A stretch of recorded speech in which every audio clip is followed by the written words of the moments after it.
Hola, soy Unai de la Torre, soy investigador postdoctoral en el Departamento de Ingeniería Química de la Universidad del País Vasco. Y bueno, yo comencé la tesis doctoral, también en Ingeniería Química, en el grupo de investigación Tecnologías Químicas para la Sostenibilidad Ambiental,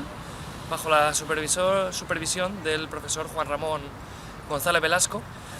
y realicé la tesis en la eliminación de óxidos de nitrógeno en motores diésel, un tema que se puso muy de moda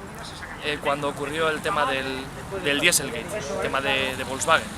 Ya en el año 2015 finalicé la tesis doctoral y bueno, me gustaba muchísimo investigar, estaba muy motivado y bueno, la idea de simplemente de ayudar al planeta a eliminar contaminantes pues me llevó a seguir investigando, a buscar medios para conseguir financiación para poder realizar pues distintas investigaciones postdoctorales. Así pues comencé pidiendo becas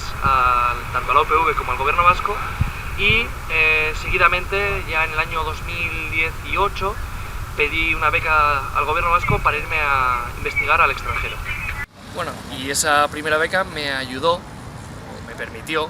ir a la Universidad de California, en Berkeley,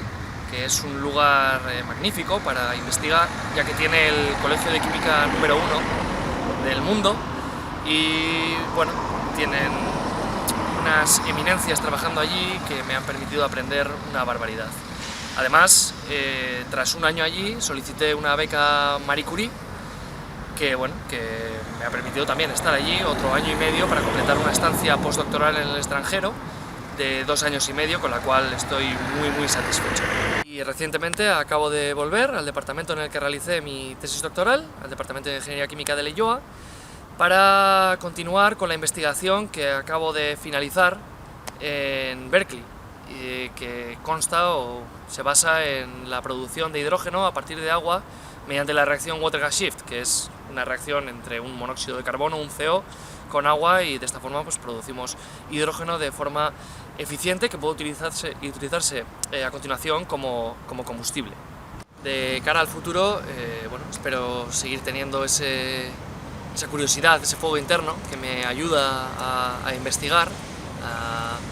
a sacar cosas que pueden ser útiles y que puedan ayudarnos a hacer un planeta más eficiente que el que tenemos ahora mismo y tener un mundo mejor